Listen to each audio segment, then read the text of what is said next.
যিসকলে চাকৰি কৰিছে তেওঁলোকে সেৱা বিধি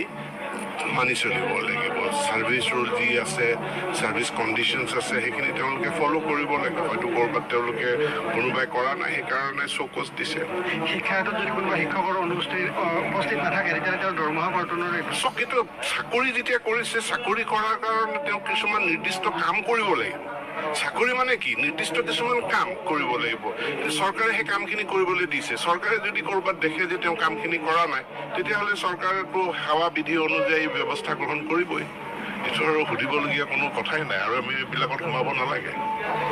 এইবিলাক প্ৰশাসনিক কথা বতৰা তাৰ ডিটেইলছত মই যাব নোৱাৰোঁ গতিকে যিসকলে চাকৰি কৰিছে তেওঁলোকে সেৱা বিধি মানি চলিব লাগিব সাৰ্ভিস ৰুল যি আছে সাৰ্ভিস কণ্ডিশ্যনছ আছে সেইখিনি তেওঁলোকে ফলো কৰিব লাগিব হয়তো কৰবাত তেওঁলোকে কোনোবাই কৰা নাই সেইকাৰণে চৌকছ দিছে এয়া আছিলে আজিৰ ইনফৰমেশ্যন আশা কৰিছোঁ আপোনালোকে মোৰ ভিডিঅ'টি চাই উপকৃত হৈছে লগ পাম আন এটি ভিডিঅ'লৈ তেতিয়ালৈকে stay fit stay healthy bye bye জয় আই অসম জয় হিন্দ